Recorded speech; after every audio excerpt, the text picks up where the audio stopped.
pour définir les niveaux de concentration qui sont problématiques, on s'appuie sur un référentiel qui est un référentiel européen qui impose à l'ensemble des États membres de surveiller la qualité de l'air ambiant en tout point du territoire et de respecter un certain nombre de valeurs par polluant. Donc il existe environ une dizaine de polluants qui sont actuellement réglementés, qu'il s'agisse des gaz, des particules, avec différentes tailles, et qui concernent différentes sources de pollution. Donc les principales, le trafic, le chauffage, qu'il soit résidentiel ou tertiaire, l'industrie, l'agriculture et l'énergie. Donc ce qui permet effectivement de mettre en place des dispositifs de suivi de la qualité de l'air et de distinguer si cette qualité de l'air est problématique ou pas. Aux côtés donc, de ces polluants réglementés, il existe un grand nombre de substances qui ne sont pas réglementées, qui sont présentes, qui peuvent aussi impacter la santé. Et puis une dernière composante qui est importante, c'est tout ce qui est relatif à l'air intérieur, puisqu'effectivement on passe la majorité de notre temps dans des espaces clos, et à ce titre-là, forcément, on est impacté par les niveaux de concentration qui sont dans ces espaces clos. Les effets sur la santé qu'on peut observer, ça dépend de la période de la vie. Pendant la grossesse et la période périnatale, il y a un impact sur le développement du fœtus. Les polluants peuvent en partie traverser le placenta. Donc l'exposition de la femme enceinte à la pollution atmosphérique est une exposition qui est aussi subie au moins en partie par le fœtus. Des liens ont été établis entre la pollution de l'air et la prématurité, le faible poids à la naissance, les fausses couches et la mortalité infantile. L'OMS pense que 3 millions de retards de croissance et 6 millions d'accouchements prématurés pourraient être évités si on baisse ce nombre. Ça, c'est au niveau mondial. Chez les enfants, la pollution atmosphérique peut affecter la croissance des poumons. Ça va avoir un impact pour toute la vie parce que les poumons qui se sont moins bien développés peuvent aussi exposer à d'autres problèmes chroniques plus tard dans la vie. Les patients asthmatiques, ça je l'observe au cabinet, ils présentent plus d'exacerbations lors des pics de pollution et l'aggravation des symptômes, et ils ont plus besoin d'utiliser leurs médicaments d'urgence. Il y a aussi plus d'hospitalisation et de décès pendant et après les pics de pollution. La pollution atmosphérique a également un impact sur le développement cognitif, comportemental et psychomoteur de l'enfant. À l'âge adulte, il y a une augmentation du risque cardiovasculaire, des risques d'accidents vasculaires cérébraux.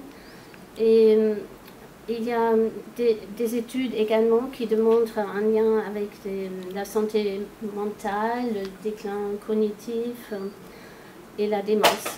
Il y a également, comme pour les enfants, des visites aux urgences, plus d'exacerbation d'asthme.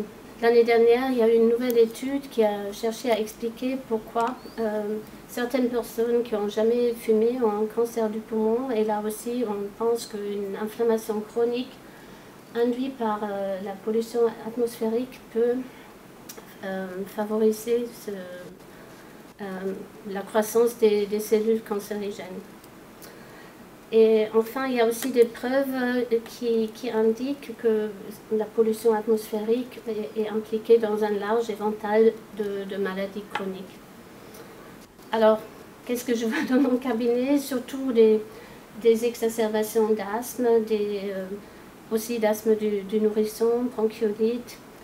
On avait vu aussi pendant la crise Covid que les régions les plus polluées avaient la plus grosse morbidité du virus, parce que ça a un impact sur nos défenses immunitaires probablement. Pour raccourcir, on peut dire que la pollution atmosphérique, ça a un impact un peu comme si c'est comme un tabagisme passif, hein, parce qu'on... D'autre part, ce qu'on voit aussi, c'est une augmentation d'allergies parce qu'on pense, une équipe allemande autour du professeur Treidel-Hoffmann à Munich, et ils ont prouvé que la pollution atmosphérique rend les pollens plus agressifs. Donc ils pénètrent dans les voies aériennes et déclenchent une cascade inflammatoire encore plus importante qu'avant. Et à ça s'ajoute que, par exemple, dû à la crise climatique, on a des saisons polliniques plus longues, donc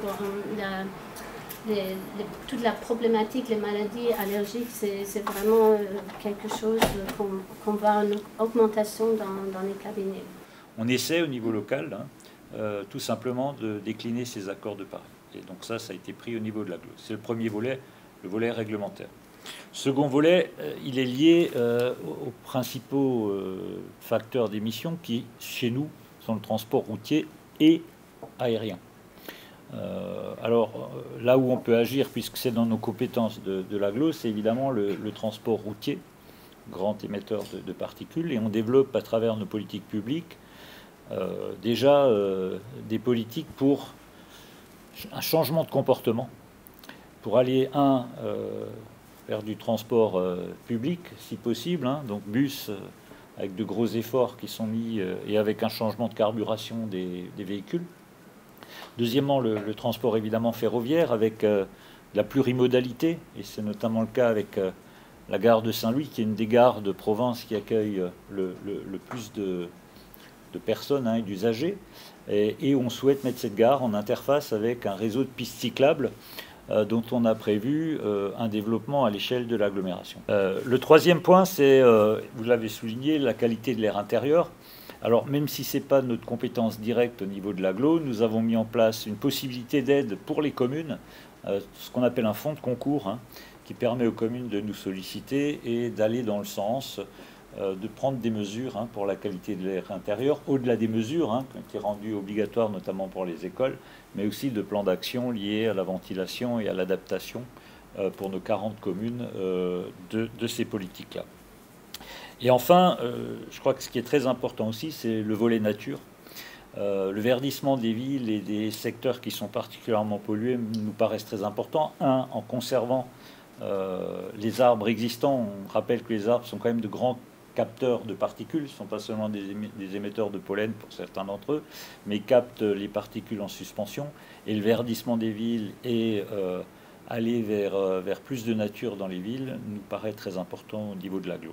Et on est évidemment membre d'Atmo Grand Est en tant que Saint-Louis agglomération, parce que c'est très important pour pouvoir agir, de connaître l'état des lieux. Et pour notre plan climat-air-énergie territorial, on s'est appuyé sur l'expertise et sur les données d'Atmo Grand Est pour faire ce travail. On se rend bien compte que la problématique de l'air, c'est quelque chose d'insidieux et il faut absolument qu'il y ait une bonne communication parce que les problèmes de pollution d'air, en général, ne se voient pas. Et quand on les ressent, c'est déjà qu'on est à un stade bien avancé. C'est aussi un domaine, on se rend compte que la population n'est des fois pas très au courant des bons gestes et de la prévention. Dans la pollution de l'air, on a beaucoup de prévention que l'on peut faire malgré tout. Bien sûr, il y a les gros pollueurs où les actions sont plus longues, mais il y a aussi des actions à faire qu'on peut faire chacune chez nous. Je vous donne des exemples concrets. Par exemple, quand on est en haut seuil de pollen, quelqu'un qui est allergique mettra peut-être des lunettes de soleil. À l'époque, quand il y avait le Covid avec le masque, on voyait que le nombre d'allergies a chuté énormément. Donc effectivement, pourquoi pas retenir le masque en se disant, moi je suis sujet aux allergies, je remets un masque pour tondre mon gazon. Prendre effectivement des douches pour éviter que ces particules de pollen aillent dans les yeux ou au niveau des sinus. Il y a des petites choses comme ça où on peut justement informer la population. On ne retrouve pas les mêmes polluants à l'intérieur qu'à l'extérieur. Alors, déjà, ce qui est évident, à l'intérieur, il ne faudrait pas fumer ou avoir du feu ouvert où il y aurait des particules de combustion. Mais à l'intérieur, on ne redoute pas seulement ces molécules issues de la combustion, mais aussi les perturbateurs endocriniens, c'est toutes les substances que vous avez mentionnées avant, qui se cachent par exemple dans les revêtements de sol, dans les traitements imperméabilisants des meubles, dans les retardateurs de flamme, les cosmétiques, les peintures. Et donc, hormis des situations extrêmement rares, c'est très important d'aérer le domicile au moins 2 fois par jour pendant au minimum 10 minutes. Avec notre société de pédiatrie, nous avons aussi fait des fiches d'information à destination des parents où on recommande aussi, par exemple, aux femmes enceintes de ne pas utiliser certains produits de ménage, de ne pas faire des travaux de rénovation à la maison, quand on attend un bébé, les parents veulent faire bien, ils achètent une nouvelle chambre, ils passent la peinture et tout ça. Et ça, c'est des actions qui peuvent avoir un impact négatif sur la qualité de l'air intérieur. Donc on essaye de faire la prévention et de l'information des parents. Bon, en pédiatrie, on mise avant tout sur la prévention et je pense que voilà, pouvoir respirer un air propre qui n'est pas dangereux, pour moi, c'est un droit des enfants. Hein. Et donc je pense avant tout l'application des nouvelles recommandations de l'OMS me paraît vraiment un enjeu très important, même si ça ne sera pas possible demain, mais on doit y travailler. Et même quand vous regardez dans la rue, la conception même du trafic fait que les enfants sont particulièrement exposés. C'est eux qui ont le nez à la hauteur des pots d'échappement. Ils sont plus proches du sol parce qu'il n'y a pas seulement les particules issues de la combustion, mais aussi de tout ce qui part des pneus. Ouais. Donc c'est eux qui sont beaucoup plus exposés. En même temps, ils respirent plus vite. Par rapport à leur taille, ils respirent un volume plus grand d'air que les adultes. Donc je pense qu'il faut créer des axes piétons et vélos, mobilité active, qui sont loin des grands axes routiers. Je pense les rues scolaires qui sont interdites temporairement à la circulation à l'heure de l'entrée et de la sortie de l'école, ça aussi, ça paraît une très bonne chose. Et il y a des études d'intervention qui ont été menées dans les pays scandinaves, et même c'est des pays qui sont moins pollués que nous ici, et même dans ces conditions-là, ça a pu montrer un effet bénéfique. Mais c'était... Je rappelle souvent, c'était pareil quand on a interdit de fumer à l'intérieur des restaurants. Tout le monde a râlé et tout le monde a dit « Oh, c'est la fin, tous les bars, tous les restos vont fermer ». Et qu'est-ce qui s'est passé? Maintenant, on aime y aller, on y va avec plaisir, avec les enfants, toute la famille, et tout le monde s'y sent mieux. Donc, je pense que c'est un peu pareil pour les mesures contre la pollution de l'air. Ça a vraiment un impact, ça peut avoir un impact très positif sur la qualité de vie en ville. Et puis il faut qu'on change de logiciel. Et on sait vers où on doit aller, mais je crois que ni la population ni les élus sont encore prêts à des sacrifices qui sont lourds. Hein. De dire que dans les centres-villes, on bannit la bagnole thermique pour aller vers une meilleure qualité de l'air.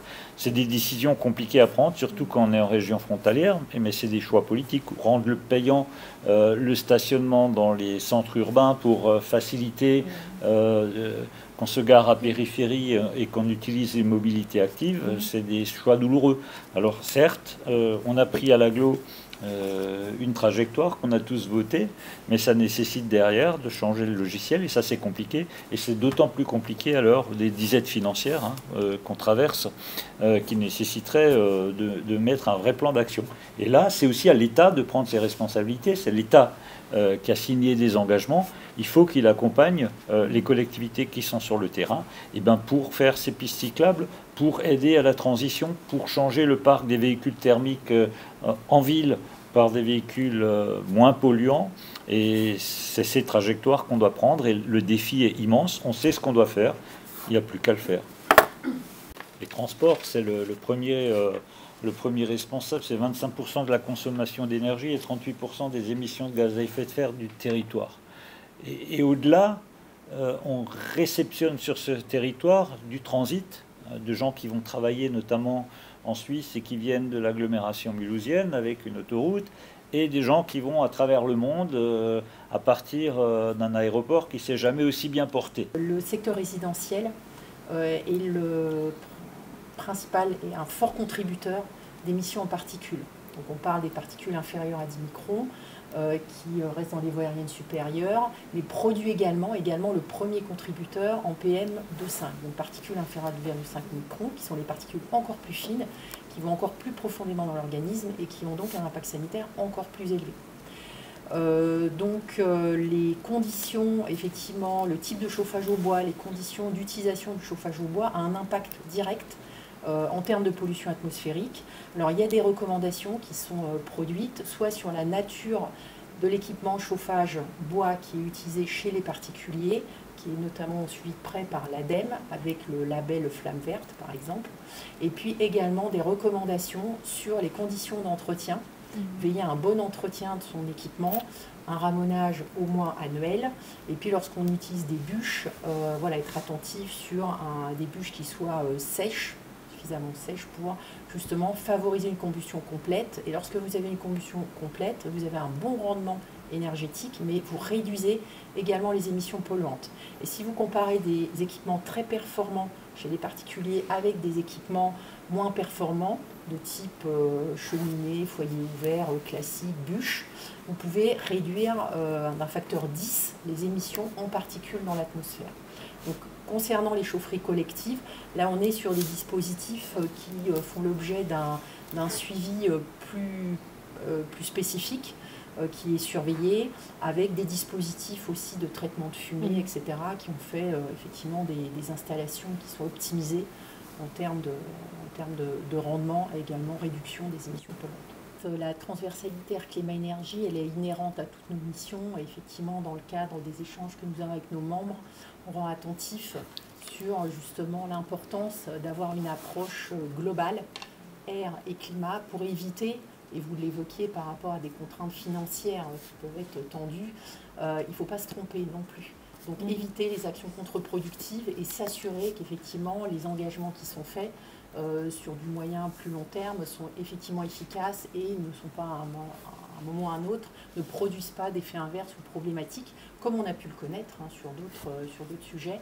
Et puis de manière plus globale, et vous l'avez évoqué en parlant de la végétalisation, c'est une approche globale qui va encore au-delà de ça, c'est-à-dire c'est le concept de santé unique, de One Health, dont on parle de plus en plus, qui est repris aussi au niveau mondial et qui a émergé avec la crise du Covid.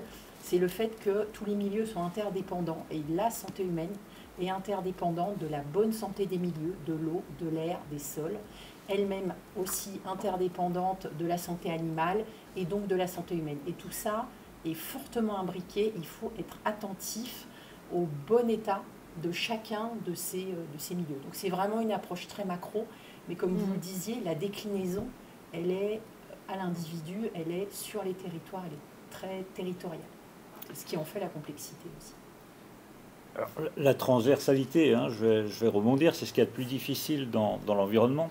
Et donc on s'est engagé au niveau de l'agglo dans la démarche territoire en transition, soutenue par l'ADEME, où on décline 79 items dans l'ensemble des politiques publiques. Et on a réussi à mettre en œuvre un comité de pilotage qui regroupe tous les vice-présidents et tous les responsables de commission chargés de ces questions pour ramer tous dans le même sens, pour avoir ce changement global, pour avoir une vraie diffusion de la démarche dans l'ensemble de nos services. Parce que ce qui est très compliqué, c'est le piège dans nos collectivités, c'est un fonctionnement cloisonné où il n'y a pas d'interaction entre les services. Et quand vous avez une organisation avec 15 vice-présidents qui s'occupent chacun d'un domaine, mais qu'il n'y a pas de transversalité, on échoue. On donne l'exemple aujourd'hui sur environnement santé, on le donne sur environnement déchets, on le donne sur bien des domaines à Saint-Louis agglomération. Et cette démarche, hein, on n'est pas les seuls à la pratiquer, il y a beaucoup de collectivités en Europe qui se sont lancées dans cette démarche, nous donne quand même des outils pour avancer ensemble. Et je dis toujours, hein, la transition écologique et énergétique, on la fera ensemble ou on la perdra. Et je crois que l'AGLO a compris ça, et aujourd'hui on est en train de vraiment mettre en place de la transversalité dans les différents services. Mais la tâche est immense et la marche est très haute.